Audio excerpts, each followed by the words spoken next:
El año que viene nosotros vemos una recuperación del salario real y de los ingresos reales de las familias en general. ¿Y por qué decimos esto? Bueno, así lo hemos proyectado en el presupuesto y además es absolutamente necesario porque si los ingresos reales no se recuperan, la demanda no se recupera. Y la demanda, el consumo, es el 70% del PIB. Así que si la demanda no se recupera, ¿por qué vamos a crecer? De modo tal que para nosotros esa es una premisa muy importante. Sí es cierto que lo tenemos que hacer de una manera ordenada y que cuando la economía se recupere vamos a empezar a tener los problemas del crecimiento, digamos, claro, que tienen que ver en este punto con la puja entre los sectores. Los empresarios y las empresarias van a querer ir recomponiendo su margen de ganancia y los trabajadores y las trabajadoras también se van a sumar a esa mesa diciendo sí, pero yo también mi salario necesito recomponerlo. Y eso se traduce en inflación, porque también una de las, me parece que, vos lo sabrás mejor que yo, pero digo, una de las tareas más difíciles que van a tener es cumplir con la proyección que figura en el presupuesto 2021 de 29% de inflación para el año que viene. Sí, es un desafío importante porque la economía argentina hace muchos años que viene funcionando con un nivel de inflación muy alto. Entonces, desarmar eso, que tiene muchas causas y que están relacionadas entre sí, no es sencillo. Entonces, no es como decir la cantidad de dinero, como decía el gobierno anterior, pero tampoco es que la cantidad de dinero no tenga nada que ver. El sector externo está muy relacionado con esto. La puja distributiva agrega, ¿no? Le da una vuelta más. Entonces, sí, es un tema en el que vamos a tener que trabajar. Pero este año, por ejemplo, para ver de las cosas que salieron mal, las que salieron bien, el nivel de inflación sigue siendo alto y muy molesto para realizar contratos y para la vida cotidiana. Sin embargo, si ustedes recuerdan, cuando empezamos este año, las proyecciones de los privados indicaban que la inflación iba a estar incómoda arriba de 40 y algunos indicaban arriba de 50. Y sin embargo, nosotros vamos a estar terminando el año muy cerca de aquello que proyectamos, ¿sí? En torno al... No tengo los números de pasado ni de diciembre, pero... Igual ninguna de esas consultoras preveía que íbamos a caer en la crisis global del capitalismo más grande de su historia también. No, pero aun cuando eso sucedió, nos dijeron peor. Dijeron que como nosotros estábamos usando financiamiento monetario del Banco Central para financiar nuestro paquete COVID, íbamos a generar hiperinflación. Y eso tampoco sucedió y nosotros explicamos por qué eso no iba a suceder. Entonces, ¿tenemos la vaca atada? No estoy diciendo eso. Lo que sí estoy diciendo es que vamos a prestar atención obviamente al tema de los precios, al tema de la puja distributiva y bueno, sí, tenemos que lidiar con los problemas que tiene la economía argentina. Pero ya en un entorno de crecimiento, que es muy distinto que un año como este en donde la economía va a estar perdiendo en torno a un 10-11% de todo lo que produce en un solo año, lo que es brutal, ¿no? Te aviso que cuando Nico hace unos meses le preguntó sobre eso a Federico Pinedo le dijo que si llegaba a 32, 33 de inflación y nada más, venía a darle un beso en cámara, así que... ¿A quién le va a dar el beso? A Nico le quiere dar un beso. Sí. No sé, le quería dar un beso a Nico. Es la primera vez en mi vida que necesito que la inflación sea más alta de lo previsto. Bueno, en fin, para que presten atención, ¿no? Cuando salga el número, bueno, todo puede pasar. Cecilia, se está difundiendo un cuadro desde hace un par de días respecto de la distribución de las vacunas en torno a países ricos y países pobres, y la mayoría de los laboratorios distribuyen fundamentalmente en países ricos, a excepción de la vacuna rusa, la vacuna china y, si quieres, un poquito de la de Oxford, bueno, pero en general se están distribuyendo en países ricos, algo que se venía advirtiendo desde el gobierno nacional que iba a suceder desde hace un tiempo y se buscaba lograr acuerdos en este sentido. ¿Por qué crees que la Argentina aparentemente está consiguiendo una buena ubicación en esa distribución? ¿Es su habilidad de negociación? ¿Es que está desembolsando mucho dinero para esto? Mira, no es un proceso que yo haya seguido tan de cerca, así en el detalle de cada uno de los contratos, pero sí me consta que el Ministerio de Salud muy tempranamente dijo: nosotros tenemos que ponernos en todas las filas. Es decir, aquí hay varias investigaciones en curso y nadie sabe cuál va a llegar primero a resultados y cuáles van a ser esos resultados. Entonces nosotros tenemos que generar los contratos y las condiciones como para anotarnos en cada uno de esos proyectos, de manera tal que si el proyecto 2 llega antes y tiene buenos resultados, podamos obtener parte de esas vacunas, y así sucesivamente.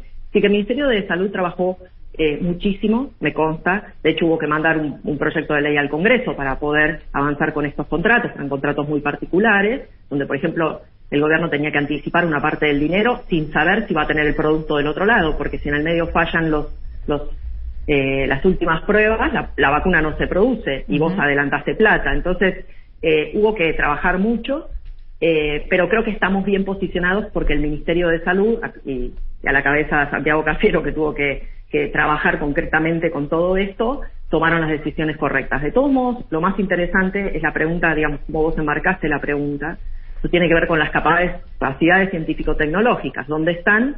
Mayormente en los países desarrollados, por eso es tan importante apoyar la ciencia y la tecnología.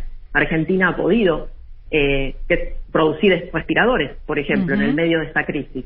Entonces eso es muy importante respecto del desarrollo. Y también tu pregunta denota algo bastante, triste o poco auspicioso, que es en esta crisis tan grande, como ustedes la describieron, una de las más grandes de la historia de la humanidad, el nivel de cooperación internacional ha sido realmente muy bajo. No se han visto programas importantes, realmente importantes y masivos por parte de los organismos multilaterales de crédito. La cooperación entre países ha sido baja. Esto es un mundo feroz, digamos. Cecilia, hace unos días, muy pocos días, el Congreso de la Nación finalmente convirtió en ley el aporte extraordinario de las grandes fortunas, o el impuesto a las grandes fortunas. La primera pregunta, muy cortita, es ¿cuándo va a salir la promulgación de esa ley? Y la segunda es si finalmente va a llegar al Congreso la reforma impositiva, que me corregirás vos, pero tengo entendido venían trabajando en el Gabinete Económico, entiendo que en cabeza de la AFIP, y si esa reforma va no a traer un impuesto a grandes fortunas, pero sí algún tipo de reforma en bienes personales o algún tipo de reestructuración de la estructura impositiva actual. La promulgación de esa ley, que es muy importante, serán estos días.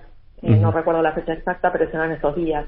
Y respecto de la reforma tributaria, sí, hay un equipo comandado por el ministro Guzmán, y que por supuesto involucró a la AFIP también, y la reforma tiene varios aspectos, pero todavía están trabajando y a mí me gustaría que eso lo anticipe el ministro cuando lo tenga terminado. Siempre nuestra idea es que hay que fortalecer los impuestos en aquellos sectores que tienen mayor capacidad contributiva y también en aquellos sectores que no están debidamente gravados. No es como se ha estado discutiendo a lo largo del tratamiento de la ley del aporte extraordinario, esa idea de que porque vos le cobras impuestos a las personas físicas de más dinero vas a tener un problema en la inversión.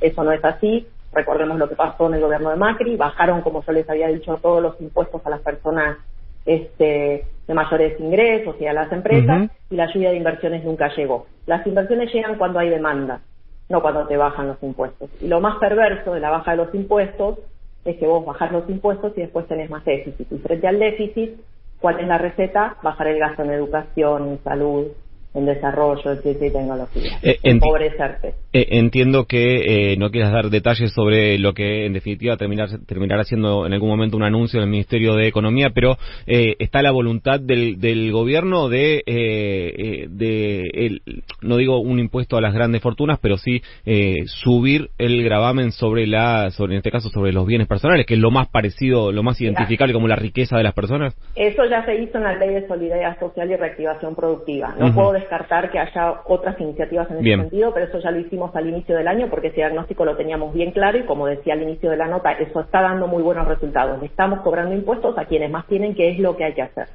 Eso es muy importante porque tiene que haber una correspondencia entre los impuestos que se cobran y los servicios que la administración pública presta. Entonces, si todos pensamos que la educación es importante, que la salud es importante, que la seguridad también es importante, bueno, todos esos gastos, o el gasto en jubilaciones y pensiones, todos esos gastos hay que financiarlos con impuestos.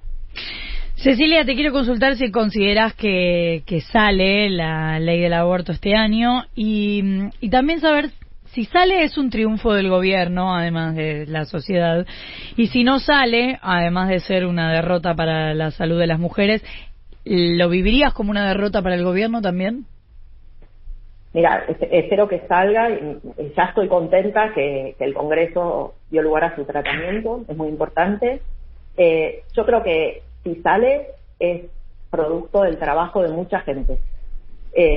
Por supuesto, haber enviado el proyecto de ley es una iniciativa del gobierno, pero esto tiene una larga historia de militancia de un conjunto muy importante de personas de este país que hace años que vienen trabajando en esto, décadas diría.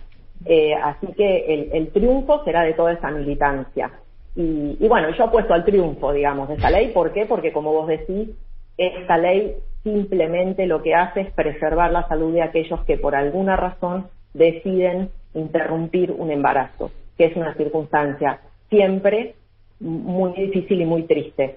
Tener que atravesarla con la seguridad de que no vas a perder tu vida o tener secuelas para siempre, además de haber tenido que atravesar esa circunstancia que es muy triste. Cecilia, entiendo que el gobierno hasta ahora, creo que habló incluso Santiago Cafiero sobre el posicionamiento del Poder Ejecutivo respecto a las PASO, entendiendo que es una responsabilidad del Poder Legislativo. Ahora, ¿tiene posición política el Poder Ejecutivo en cuanto a la posibilidad de suspender las PASO? Ahí estoy fuera de mi área de competencia. Casi te agarro, La verdad es que no participé en ninguna reunión sobre este tema. Me parece que es una discusión atendible que tiene que darse donde tiene que darse, que para nosotros es el Congreso.